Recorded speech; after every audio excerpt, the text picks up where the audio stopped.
Hello मेरे प्यारे बच्चों, कैसे हैं।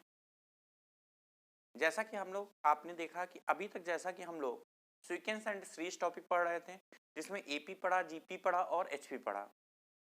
तो हम लोग ने इसमें काफ़ी कुछ पढ़ लिया है। तो आज हम लोग एपी यानी अरिथमेटिक प्रोग्रेशन के कुछ एक्सपर्ट लेवल के क्वेश्चन करते हैं। तो चलिए देखते हैं कि एक्सपर्ट लेवल के क्वेश्चंस में उसके पहले हम लोग एक दो नए कॉन्सेप्ट जानते हैं कि अरिथमेटिक प्रोग्रेशन में हम लोग ने टीएन, एसएन, अरिथमेटिक मीन काफ़ी कुछ पढ़ा था, काफ़ी सारे क्वेश्चंस भी किए थे। तो चलिए हम लोग कुछ नई बात जानते हैं आज। जैसे एक सीक्वेंस है 5, 3, 8, 3, 11, 3, 14, 14, 14 प्लस 3, 17। ये आपको पता है एक जीपी की एपी की सीरीज होगी अरिथमेटिक प्रोग्रेशन की। इसके अगर हम आगे और टर्म लिखें तो 17 के बाद आएगा 20, फिर 23, फिर 26। इस तरह के और टर्म, मान लीजिए एक और टर्म लिख दें 29। कितने नंबर है? 4, 4, 8, 1, 9, एक और लिख दे रहे हैं 29 के बाद प्लस 3 करेंगे, कितना हो गया? 32। अब यहां पर देखिए ये एक एपी की सीरीज है। इसमें यदि हम लोग फर्स्ट और लास्ट टर्म को देखें, फर्स्ट और लास्ट, तो इन दोनों का सम आपको 37 नजर आ रहा है। कितना दिख रहा है? 37। इसी प्रकार सेकंड और सेकंड लास्ट, इन दोनों का सम कितना होगा? 29 प्लस 8, 37। इसी प्रकार 11 प्लस 26 कितना होगा? 37। हर बार 37 आ रहा है। इसी प्रकार 20 प्लस 17 भी कितना आएगा? 37 आएगा। तो आपको अब एक बात समझ में आ रही है कि कोई भी एपी की सीरीज होगी, उसमें जो फर्स्ट और लास्ट का सम होगा वो सेकंड और सेकंड लास्ट के सम के इक्वल होगा। इसी प्रकार वो थर्ड और थर्ड लास्ट के भी इक्वल होगा। तो यदि हम लोग A1 प्लस A2 एक सीक्वेंस बना दें, A1, A2, A3, A4, इसी प्रकार A6 तक लिख दें केवल, तो बताइए फर्स्ट और लास्ट का सम, सेकंड और सेकंड लास्ट का सम, थर्ड और थर्ड लास्ट का सम जो होगा इक्वल होगा। यानी कि A1 plus A6 is equal to A2 plus A5 is equal to A3 plus A4 होगा। यदि ये एपी की सीरीज है तो बिल्कुल ऐसा होगा। नीचे देखिए जो समेशन में लिखा हुआ है उसका सम 7 है। यहां भी देखिए 2, 5 कितना आया? 7। नीचे भी देखिए कितना आया? 7। यानी कि जो समेशन में लिखा होता है उसका सम यदि इक्वल है, यानी कि 3 प्लस 4 7, 2 प्लस 5 7, 1 प्लस 6 7, तो इसका जो सम आएगा, यानी कि इन दोनों का जो सम आएगा वही इन दोनों का सम होगा और वही इन दोनों का सम आएगा। क्लियर हुई? इसमें भी यदि इसे A1 बोलेंगे तो ये A10 कहलाएगा। देख लीजिए ध्यान से, यदि हम लोग ने इसे A1 बोला, ध्यान से देखिए पहले वाले को यदि A1 कहेंगे तो लास्ट वाला हम लोग का A10 कहलाएगा। A1, A2, A3, तो लास्ट वाला कितना होगा? A10। फिर उसके पहले A9। तो देखिए यहां पर हमने क्या बोला, इसका और इसका सम इक्वल है। मतलब किसके इक्वल है? सेकंड और सेकंड लास्ट के सम के इक्वल है। तो समीशन में देखिए ये 1 है और ये 10 है, यानी कि 11 आया। यानी A1 प्लस A10 किसके इक्वल अभी बोला था? 5 प्लस 30, तो 37 के इक्वल है। और 37 के ये भी इक्वल है, सेकंड और सेकंड लास्ट का सम, यानी कि A2 प्लस A9। इसमें भी समीशन में कितना आ रहा है? 1 प्लस 10 11, और यहां भी कितना आ रहा है? 2 प्लस 9 11। यानी कि एक बात आपको क्लियर हो गई कि यदि जो समीशन में लिखे होते हैं उसका सम बाकी जो इक्वल में लिखा है उसके सम के इक्वल है, तो ये दोनों इक्वल होंगे। क्लियर हुई ये बात? यानी कि इसका सम 1 और 10 11 होता है, 2 9 11 होता है। तो इसी प्रकार अगर हम लोग बाकी और भी टर्म लिखना चाहें, मान लीजिए हम एक नई सीरीज लिख रहे हैं A1, A5, 4 कदम आगे, ये भी 4 स्टेप आगे A9, फिर 4 स्टेप आगे 13। अगर हम लोग देखें तो A1 plus A13 is equal to A5 plus A9 होगा कि नहीं होगा? बिल्कुल होगा। क्यों? क्योंकि 13 और 1 कितना होता है? 14 होता है, और 9 प्लस 4 भी कितना होता है? 14 होता है। तो यानी कि यदि एक एपी की सीरीज का पहला टर्म है, ये 5वां टर्म है, ये 9th टर्म है और ये 13th टर्म है, तो फर्स्ट टर्म और 13th टर्म का सम क्या 5th टर्म और 9th टर्म के सम के इक्वल होगा? अगर हम आपसे पूछें एपी की सीरीज है A1, A2, A3, A5, कहां तक गई है? ये नहीं पता। 20 टर्म भी हो सकते हैं, 25 भी हो सकते हैं। और यदि हम आपसे पूछें क्या A1 plus A13 is equal to A5 plus A9 होगा? तो आप कहेंगे हाँ बिल्कुल होगा। कैसे कह सकते हैं? क्योंकि इन दोनों के समेशन में जो लिखा है उसका सम 14 है और इधर भी समेशन में जो लिखा है उसका सम कितना है? 14 है। क्लियर हुई ये बात? तो ये इसके इक्वल हो जाएगा। इसको हम लोग और थोड़ा डिटेल में समझें तो हम लोग A1 को कह सकते हैं A और A13 को कह सकते हैं A12, A प्लस 12D। तो ये 2A प्लस 12D हो गया। अब ये भी देखिए 2A प्लस 12D आएगा, ये A प्लस 4D है और अगला वाला A प्लस 8D है। तो बताइए ये भी 2A प्लस 12D आ रहा है, सेम आ रहा है, तो सेम होगा।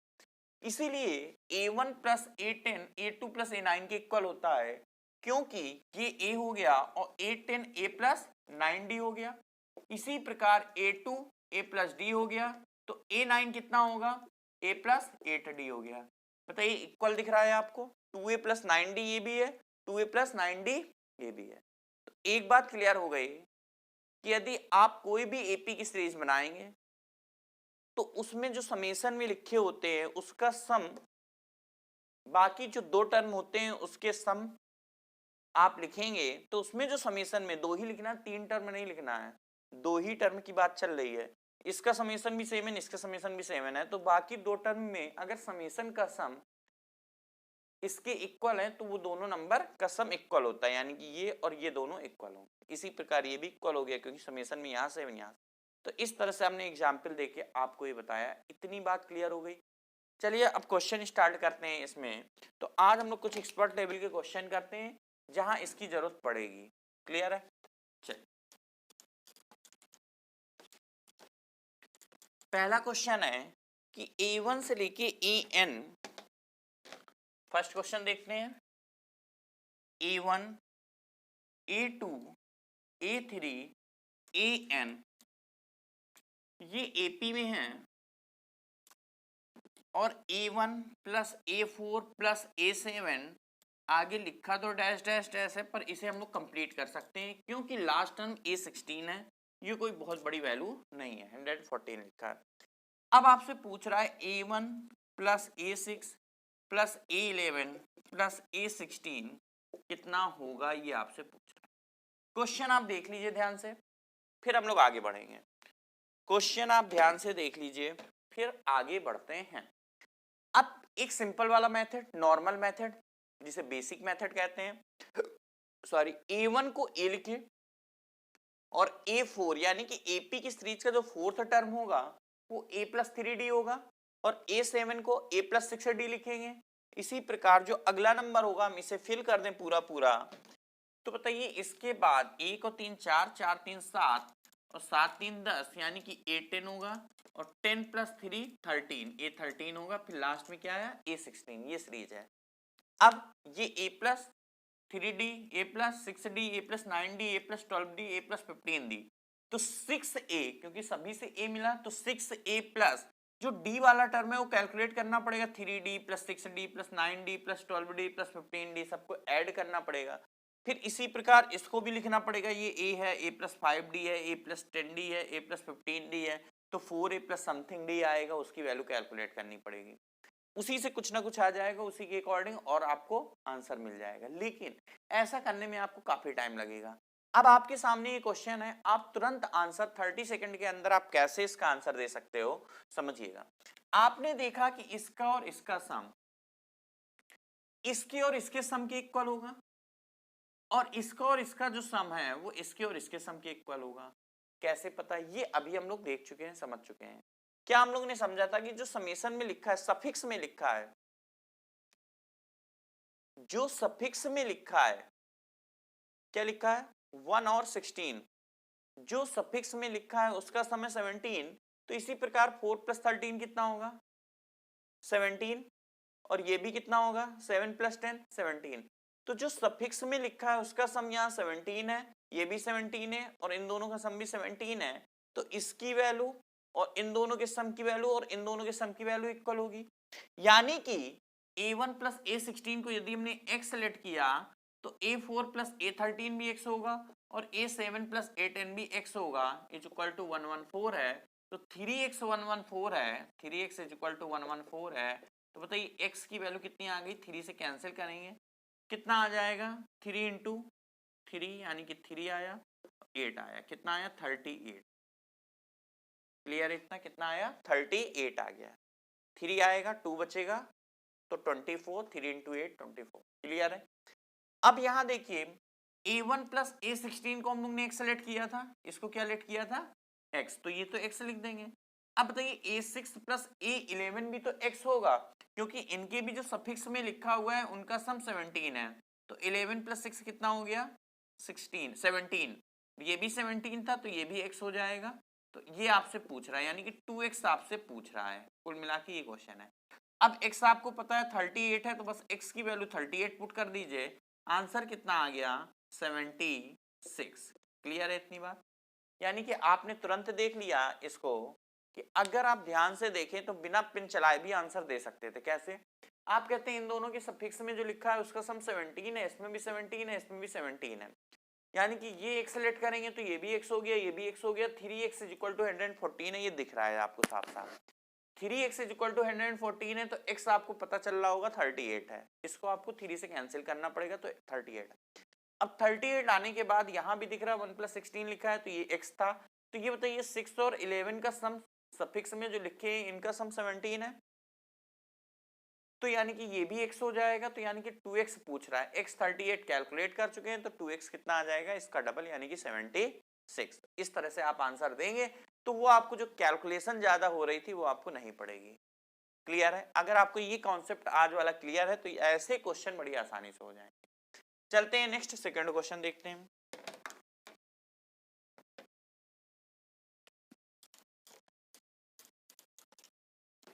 सेकंड क्वेश्चन देखिए, E1 A2 A3 ये जितने भी हैं ये सारे एपी में हैं। किसमें है, एपी में है। A1 plus A7 plus A16 is equal to 40 है, तो आपको ये बताना है the sum of first 15 term of this AP, यानी कि 15 टर्म का सम बताना है, S15 बताना है, ये आपसे क्वेश्चन में कह रहा है। क्वेश्चन क्लियर हुआ, चलिए सॉल्व करते हैं।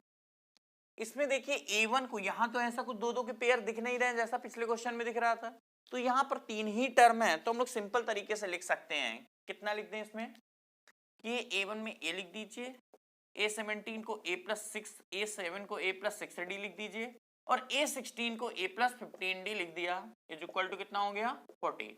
A कितने A है 3, तो 3A हो गया प्लस D कितना हो गया 15 + 6 यानी 21D इज इक्वल टू 40। 3 से कैंसिल कर देंगे तो A+7D इज इक्वल टू 40/3। 3 से कैंसिल होगा नहीं 40, तो 40/3 लिखना पड़ेगा। क्लियर है। जो पहला हमें दिया गया था उसके अकॉर्डिंग हम लोग ऐसा कह सकते हैं कि A+7D 40/3 है। अब हम लोग से पूछ क्या रहा है S15। S15 आपको पता है क्या होगा, हाँ बिल्कुल पता है क्या होगा, n/2 यानी कि 50/2, या फिर 2a + n-1 इंटू डी लिखिए, या फिर first term plus last term लिखिए। तो लास्ट टर्म तो हम लोग ज्यादा A15 कह सकते हैं, फिर A15 तो हमें पता नहीं है तो हम लोग को A+14D लिखना होगा। तो सीधे से फार्मूला लगाइए 2a + n-1 into D, 15 term है तो एक कम करते हैं n-1 होता है तो 14D। क्लियर हुआ। कौन सा फार्मूला लगाया Sn का, n/2 2a + n-1 into D वाला। क्लियर है। अब देखिए यहां पर अगर 2 से कैंसिल कर दें तो A+7D बचेगा, यानी कि 15 और ब्रैकेट में A+7D, यही आपसे पूछ रहा है।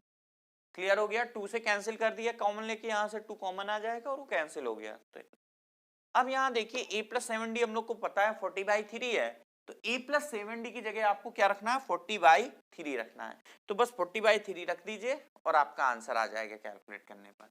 तो 15 40/3, 3 से कैंसिल होगा 5 आ गया और 5 में 4 का मल्टीप्लाई 20, यानी कि आपका आंसर आएगा 200। क्लियर है। तो आपका सेकंड का आंसर आप ध्यान से देख लीजिए क्या आ गया 200। चलते हैं थर्ड क्वेश्चन की ओर। ये बताइए सेकंड क्वेश्चन क्लियर हुआ सभी को। चलें सेकंड क्वेश्चन देख, थर्ड क्वेश्चन में कह रहा है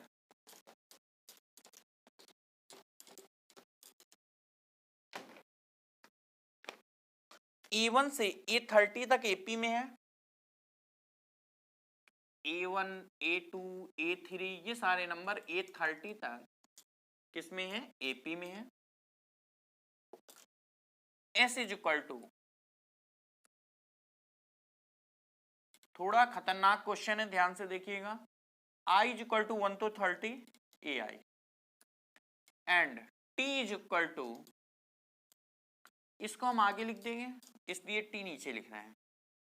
T is equal to summation I is equal to 1 to 15 A is equal to 2i minus 1, suffix में क्या है 2i minus 1। If A5 is equal to 27 तो S minus 2t is equal to, S minus 2t भी given है, ये 75 है, तो 8 10 क्या होगा।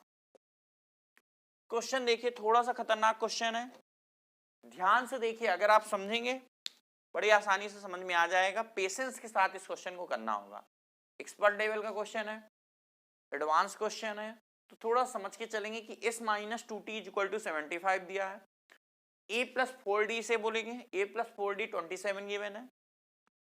अब बताइए S माइनस 2t, S भी पता है T भी पता है, तो S माइनस 2t निकाल लेंगे, किसके इक्वल करना है 75 के इक्वल, तो A और D में कुछ ना कुछ रिलेशन मिलेगा, उसको ऊपर से वैल्यू पुट करके तब आपको 8 10 कहीं ना कहीं से मिल जाएगा। चलिए स्टार्ट करते हैं। यानी कि S इज इक्वल टू जो लिखा है वो समेशन, इसका मतलब क्या हुआ, इसका मतलब ये जो लिखा है A1 plus A2 plus A3 dash dash dash A30 लिखा है। ये तो कह रहा I इज इक्वल टू 1 से 30 तक, तो 1 रखा, फिर 2 रखा, फिर 3 रखो। इस समेशन का मतलब होता है सभी का सम। अब ये जो 1 से 30 तक का सम लिखना है उसका फार्मूला लिखेंगे n/2, तो n/2 करेंगे तो 30/2 15 आ जाएगा। 1 से 30 तक का sum n/2 a plus L भी लगा सकते हैं और 2a plus n minus 1 into D भी लगा सकते हैं। तो 2a प्लस a1 यानी फर्स्ट टर्म मान लिया कि a है, 2a plus n minus 1 into D, n कितना है 30 टर्म है तो n 29 होगा, n 30 होगा तो n माइनस 1 29 डी। इतनी बात क्लियर हो गई। n/2 2a plus n minus 1 into D का फार्मूला लगा दिया। अब चलिए सेकंड में क्या लिखा हुआ है इसको ध्यान से देखिए। i अगर 1 लिखेंगे तो ये 1 आ जाएगा, यानी कि a1 आ गया। i अगर 2 रखेंगे तो 2 इंटू 2 4 माइनस 1 3 आ गया। फिर 3 रखेंगे, 3 इंटू 2 6 6 माइनस 1 5 a5 आ गया। अब इस बार ये सीरीज जा रही है, लास्ट टर्म जो होगा वो क्या होगा वो भी लिख लीजिए। i अगर 15 रखेंगे तो 15 इंटू 2 30 माइनस 1 29 हो गया। यानी कि आपका a1 a3 a5 a29 तक का सम। ये बताइए यहाँ पर 2 2 का गैप है, सफिक्स में 2 का डिफरेंस होने का मतलब इसका डिफरेंस अगर a हुआ तो डिफरेंस 2d हुआ कि नहीं हुआ, बिल्कुल हुआ। अब ये कितने टर्म है 15 टर्म है, कैसे पता 1 से लेके 15 तक वैल्यू पुट की थी उसी को सम किया था, यानी कि टर्म कितने होंगे 15। अब 1 से लेके 29 तक का समझो होगा उसमें है तो 15 टर्म, तो n/2 यानी 15/2, ये t है, क्या है t है 15/2, या फिर a प्लस एल लगाइए, लेकिन l में 29 टर्म है, फिर इसको a प्लस 28d लिखना पड़ेगा, तो बेटर यही है कि direct 2a plus n minus 1 into D लगा दें। ठीक है, तो 2a plus n minus 1 into D, n कितना होगा, कितने टर्म है सीरीज में 15, ये पहले से दिख रहा था 1 से लेके 15 तक का सम है यहाँ पर, तो टर्म कितने हैं n की वैल्यू कितनी होगी 15 टर्म होंगे, यहां से पता चल रहा है। तो यानी कि n माइनस 1 यानी 14 इंटू डी। अब यहाँ हम 2 से इसलिए नहीं कैंसिल कर रहे हैं क्योंकि नीचे गिवन है s minus 2t equal to 75, तो एक काम करते हैं 2 का मल्टीप्लाई इधर करके डायरेक्ट हम 2t ही पता कर लें, तो 2t इक्वल टू कितना हो गया 15 2a प्लस 14d। क्लियर है, इतना ध्यान से देख लीजिए 2t आपको आ गया, आपको s भी दिख रहा है 2t भी दिख रहा है, s minus 2t equal to कितना है 75। अब क्या करने जा रहे हैं हम लोग s minus 2t equal to 75, इसको आगे करते हैं। इसके बाद हम लोग कहां सॉल्व करें, ये क्या लिखा है s minus 2t equal to 75, s कितना है वो वाला उठा के रख दीजिए, 2a प्लस 29d, 29d ऐसा हो गया, माइनस 2t, 2t कितना है ये साफ साफ लिखा है पूरा, 15 2a प्लस 14d। अब देखिए इन दोनों में 15 कॉमन आ जाएगा और 2a से 2a सब्ट्रैक्ट करते समय कैंसिल हो जाएगा, लिख दे रहे हैं पूरा 15 common, 29d minus 2a minus 14d आएगा। इतना बात बताइए, इतना क्लियर हुआ कि नहीं? ये बात सभी को क्लियर हो गई। अब देखिए 2a से 2a कैंसिल हो जाएगा, यदि 2a से 2a कैंसिल हो गया तो 29 माइनस 14d कितना होगा, 2a कैंसिल हो गया, 29 माइनस 14d, 20 माइनस 29 माइनस 14 कितना होता है 15d, तो ये भी 15 हो गया, तो 15 इंटू 15d हो जाएगा, यहां भी 15 वहां भी 15, 75 था इक्वल में कितना था 75।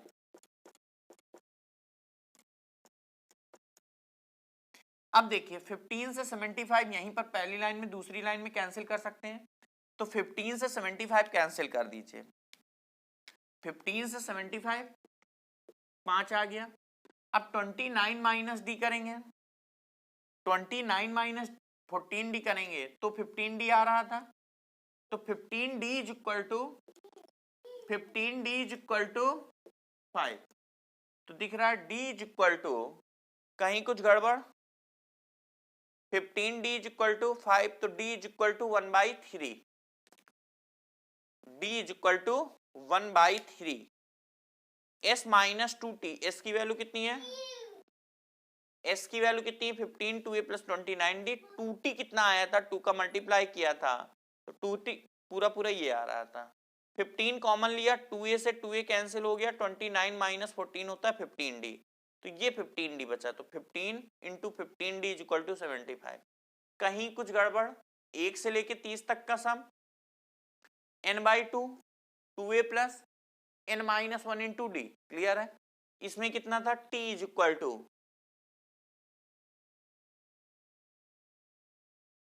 इक्वल टू समेशन यहां से 135। अच्छा यहां क्या मिस्टेक हुई है ध्यान से देखिएगा, इस वाले में हम लोग को करना क्या चाहिए, t इज इक्वल टू जो लिखा था n/2 लिखा था, तो 15 टर्म है इसमें तो 15/2, फिर 2a पहला टर्म a1 है यानी कि इसको a मान के चल रहे हैं first term, 2a plus n minus 1 into D करना था, तो n माइनस 1 तो सही है, 15 टर्म है तो n माइनस 1 कितना है 14, लेकिन n माइनस 1 इंटू डी करना था हम लोगों को, तो यहां पर d 2d, ये बात बोली थी उस समय 2d, लेकिन लिख गए थे d, क्या लिख दिया था d, जबकि क्या होना चाहिए 2d।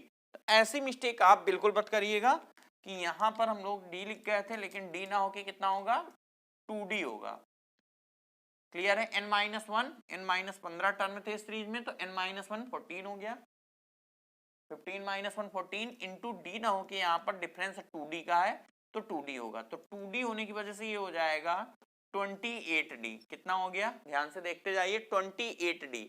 अब यहाँ 28d हो गया तो यहाँ पर हम लोग को 2t की जगह क्या लिखना पड़ेगा, यहाँ पर 28d, तो इसको भी सही करिए और इसको भी सही करिए, कितना 28d और ये भी कितना हो गया 28d, क्लियर है इतना। अब सही है, 29d माइनस 28d होता है केवल d, कितना बचेगा 29d माइनस 28d कितना आएगा केवल d, 15 से 75 कैंसिल हो गया 5 आ गया, यानी कि d इज इक्वल टू 5। अब बिल्कुल सही है, d इज इक्वल टू 5 आ गया, d इज इक्वल टू 5। अब यहां देखिए a5 गिवन है 27, ये दोनों सॉल्व कर चुके हैं और s minus 2t value put कर दिया है तो d आ गया 5।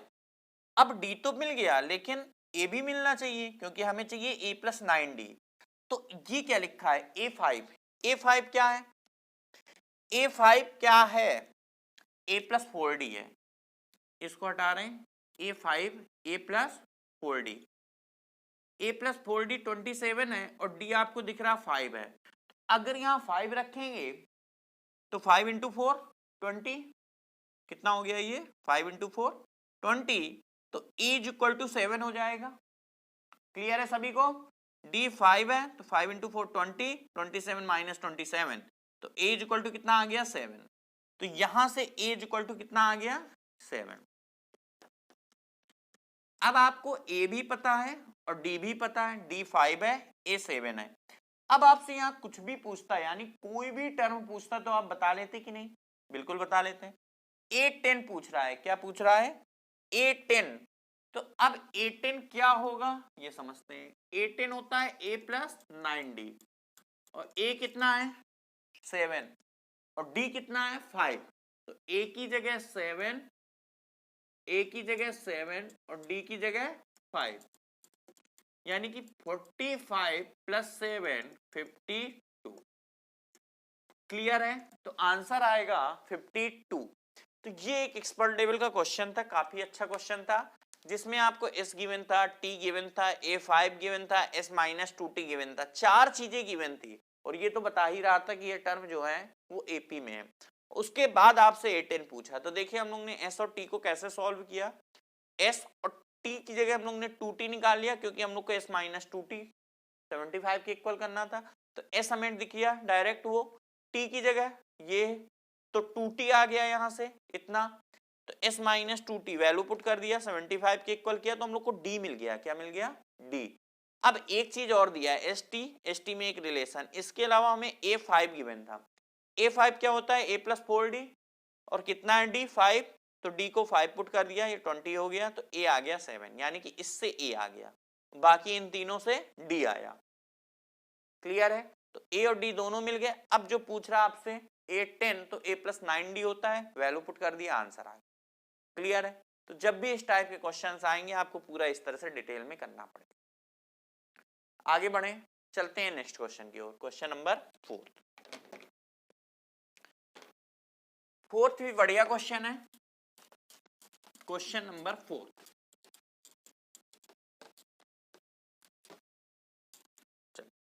क्वेश्चन नंबर 4th में आ जाते हैं। क्वेश्चन नंबर 4th में कह रहा था number of terms common to the two APs, दो एपी हैं, 3 7 11 डैश डैश डैश 407, एंड जो दूसरी एपी है 2 9 16 डैश डैश डैश डैश 709। अब इसमें पूछ रहा है the number of terms common to the two APs, यानी ये दोनों एपी की सीरीज है, इसमें कितने कॉमन टर्म होंगे आपसे ये पूछ रहा है। क्या पूछ रहा है? लिख लीजिए, number of term common to the two APs, कितने टर्म कॉमन होंगे आपसे ये क्वेश्चन में पूछ रहा है। चलिए इस सीरीज को एक काम करते हैं, हम लोग आगे थोड़ा सा कंप्लीट करते हैं, कम से कम पहला कॉमन टर्म तो मिले। तो हम लोग क्या लिख सकते हैं बताइए? 3 4 7, 4 4 का डिफरेंस है, यानी कि 11 के बाद कितना आएगा? प्लस 4 15, प्लस 4 19, प्लस 4 23, इसी तरह आता जाएगा। नीचे देखते हैं, 2 7 9, 9 7 16, 16 7 23, 7 7 का डिफरेंस है, तो इतना आ जाएगा। यानी कि आपको पहला कॉमन टर्म आपको दिख गया, इन दोनों में जो पहला कॉमन टर्म है इसमें और इसमें, तो आपको 23 दिख गया। कितना दिख गया? 23। यानी कि जो कॉमन टर्म है पहला तो 23 है, पहला कितना है? 23। अब दूसरा पता करने के लिए हमें या फिर से पूरी सीरीज लिखे। तो जब हमने एपी पढ़ाया था तो उस समय हमने इसका एक कॉन्सेप्ट बताया था, जिसमें 6, पहला टर्म में 6 आ रहा था, दूसरा 26 आ रहा था, 26। तो उस समय एक में 5 5 का डिफरेंस था, दूसरे में 4 4 का डिफरेंस था। तो हमने कहा था दोनों में जो डिफरेंस होता है उसका एलसीएम ले लेते हैं, वही डिफरेंस आता है। क्लियर है? तो ये हम लोग पहले कर चुके हैं। अब इसको हम लोग उसी को यूज करके डायरेक्ट करते। क्या बताया था समझिएगा फिर से, कि इसका जो डिफरेंस है d इक्वल टू कितना है? 4। पहले में क्या है? d इक्वल टू 4, और दूसरे में d इक्वल टू कितना है? 7। डिफरेंस कितना है? 7। अब इन दोनों का जो एलसीएम होगा, ये 4 4 का गैप रख रहा है, ये 7 7 का, इन दोनों का जो एलसीएम है, कितना एलसीएम है? 28। कितना है एलसीएम? तो इसका पहला टर्म तो ये हो गया, जो एलसीएम आया 28, यानी कि इसमें जो अगला नंबर आएगा वो 23 प्लस 28 आएगा। कितने स्टेप बाद आएगा? 28 स्टेप बाद आएगा, यानी कि 28 इससे अधिक होगा, 23 प्लस 28 होगा अगला नंबर। तो ये जो कॉमन डिफरेंस हमें दिख रहा है, जो नई सीरीज बन रहे हैं, इन दोनों में जो कॉमन टर्म है, पहला तो हमें पता चल गया 23 है, दूसरा कितना आएगा, क्योंकि ये 4-4 कदम आगे बढ़ रहा है, 23-4 27-4 31, 4-4 कदम, और ये कितने कितने कदम आगे बढ़ रहा है, 7-7 कदम। तो ये बताओ सेकंड जो कॉमन टर्म मिलेगा वो 4 और 7 का जो एलसीएम आएगा, यानी कि 4 ज्यादा फिर 4 ज्यादा, यानी कि 8 ज्यादा फिर 8-4 12 ज्यादा फिर 16 ज्यादा, इससे फिर 20 ज्यादा फिर 24 ज्यादा फिर 28 ज्यादा, यहाँ 7 ज्यादा 14 ज्यादा फिर 21 ज्यादा फिर 28 ज्यादा, 7-7 का तो मिल गया ना, इससे भी 28 ज्यादा यहाँ कहीं होगा, इससे 28 ज्यादा यहीं होगा, यानी इससे ये दोनों नंबर सेम है। 28 इससे ज्यादा करोगे, इससे 28 ज्यादा करोगे तो नंबर तो सेम है, वही आएगा। तो यानी कि हम लोग को क्या समझ में आया कि पहले सीरीज का कॉमन डिफरेंस और दूसरे सीरीज का कॉमन डिफरेंस का एलसीएम ले लेते हैं, वही हम लोग का जो नई सीरीज बनती है कॉमन टर्म वाली उसका कॉमन डिफरेंस होता है। तो 28 क्या है, इस नई सीरीज का कॉमन डिफरेंस है। अब देखिए इसमें पूछ रहा है कि इस सीरीज में कितने टर्म होंगे। अब देखिए वो 407 से खत्म हो गई, ऊपर वाली सीरीज 407 पे खत्म हो गई और नीचे वाली जाके 7 से 9 में खत्म हुई है, काफी आगे खत्म हुई है। तो जो कॉमन टर्म होंगे वो 407 से कम ही तक तो होंगे, यानी कि जो इस सीरीज का जो लास्ट टर्म होना चाहिए वो 407 से ज्यादा नहीं होना चाहिए, 407 से कम ही होगा जो लास्ट टर्म होगा। तो अब हम क्या करते हैं, इस सीरीज में लास्ट टर्म निकाल लेते हैं। कौन सा टर्म, लास्ट। तो चलिए L इज इक्वल टू निकालते हैं। L इज इक्वल टू होता है एक सिंपल सा फार्मूला, हम लोग को पता था, a plus n minus 1 into T. अब जो लास्ट टर्म हमने बोला है वो क्या होना चाहिए, जो लास्ट टर्म होगा वो 407 से छोटा ही होगा। क्या होगा, 407 से छोटा होगा। 407 भी हो सकता है और 407 से छोटा होगा, क्योंकि इस सीरीज में लास्ट टर्म जो होगा वो 407 से बड़ा नहीं हो सकता है, क्योंकि ये सीरीज 407 से खत्म हो गई है और दोनों में कॉमन वाले हम लोग लिख रहे थे। अब a की वैल्यू कितनी है, 23, जो हमें नई सीरीज मिली है कॉमन वाली, प्लस n पता करना, फाइंड आउट करना है, d कितना है 28, और इसकी जो वैल्यू है कितनी होनी चाहिए, 407 या उससे छोटी होनी चाहिए। अब 23 इधर ले जाओ, या 23 प्लस 28d, d नहीं n, 28n minus 28 less than 407, 23 minus 28 करेंगे तो -5 आएगा। 23 माइनस 28 का मतलब 28 बड़ा नंबर है और ये माइनस का है, तो 5 आएगा, माइनस का 5 आएगा तो उधर +5 हो जाएगा। तो इधर कितना हो गया, +5, यानी कि 412। किससे कैंसिल हो रहा, 4 से कैंसिल हो रहा, तो पहले तो 4 से कैंसिल कर दो। किससे, 4 से, कितना आ गया 1, 4 से 103। क्लियर है। अब n इज लेस देन 15 सत्ते 105, 15 इंटू 7, 14 इंटू 14, 14 आ गया, 98 होगा, 5 बचेगा, यानी कि 7 आ जाएगा। तो 14.7 संभाल लोगे इसको, आगे यहाँ की बात संभाल लेंगे सब, बिल्कुल हो जाएगा। तो n is less than r is equal to 14.7 का मतलब जो n की वैल्यू होगी वो 14.7 से छोटी होगी, 14.7 या 14.7 से छोटी हो। n क्या होता है, एक इंटीजर होता है, पूर्णांक होता है, पॉइंट में तो आएगा नहीं, क्योंकि n यहाँ पर क्या है, जो कॉमन टर्म मिल रहे हैं उसमें नंबर ऑफ टर्म है। क्या है, नंबर ऑफ टर्म, जो हम लोग को फाइंड आउट करना है, हम लोग को यही फाइंड आउट करना है, नंबर ऑफ टर्म कितने होंगे। तो नंबर ऑफ टर्म कितने होंगे 14.7, लेकिन पॉइंट में तो नंबर होते नहीं है, और ये भी कह रहा है कि n की वैल्यू इससे छोटी होनी चाहिए, तो कितने टर्म होंगे 14। क्लियर हुई ये बात, 14.7 से छोटा इंटीजर क्या होगा, 14 है, 14। तो यहां पर हम लोग क्या कहेंगे, जो n है वो इंटीजर है, तो n इज इक्वल टू कितना होगा 14। क्लियर है, यही आपसे कह रहा था कि नंबर ऑफ टर्म कितने होंगे, तो नंबर ऑफ टर्म जो होंगे, जो कॉमन टर्म होंगे, उसमें कितने टर्म आपको टोटल कॉमन मिलेंगे, तो आंसर आएगा 14। यानी कि इस सीरीज और इस सीरीज को पूरा फिल करने के बाद हम लोग को कितने कॉमन टर्म मिलेंगे, 14, और यही आपसे पूछ रहा था। क्लियर हुआ। तो इस तरह के जब क्वेश्चन आएंगे तो आपको इस तरह से, ये भी एक बढ़िया एक्सपर्ट क्वेश्चन था, तो इस तरह के क्वेश्चन आपको स्किप नहीं करना है, आप सॉल्व करिए, पेशेंस के साथ सॉल्व करिए। थोड़ा सा यहाँ पर ए और डी कैसे कैलकुलेट करेंगे, थोड़ी सीरीज बढ़ा लीजिए तो ए मिल जाएगा, फिर डी मिल गया, फिर इस तरह से पूरा कैलकुलेट करना था। इसके पहला वाला question s minus 2d equal to 75, उसको भी थोड़ा समझ के करेंगे। डिफरेंस में एक जगह मिस्टेक कर दी थी, पहले डी लिखा था, फिर बाद में सही किया 2d, तो ऐसी मिस्टेक नहीं करनी है आपको। क्लियर है। तो आज हम लोग ने 4 आपको एक्सपर्ट लेवल के क्वेश्चन कराए, बाकी नेक्स्ट वीडियो मिलेंगे, नेक्स्ट लेक्चर में मिलेंगे, फिर उसमें हम लोग जीपी के कुछ एक्सपर्ट लेवल के क्वेश्चन करेंगे। तो आज हम लोग इतना ही रखते हैं, बाकी मिलते हैं नेक्स्ट वीडियो में। अभी तक हमारे चैनल को सब्सक्राइब नहीं किया तो पहले चैनल को सब्सक्राइब कर लीजिए, बेल आइकन दबा लीजिए, वीडियो को लाइक कीजिए, सब्सक्राइब कीजिए, वीडियो को लाइक कीजिए, शेयर कीजिए, और कोई प्रॉब्लम हो तो कमेंट कीजिए, या किसी भी टॉपिक में आपको प्रॉब्लम हो रही है, पढ़ना है आपको, तो उसको कमेंट बॉक्स में बताइए। तो ओके बच्चों, तब तक के लिए थैंक यू।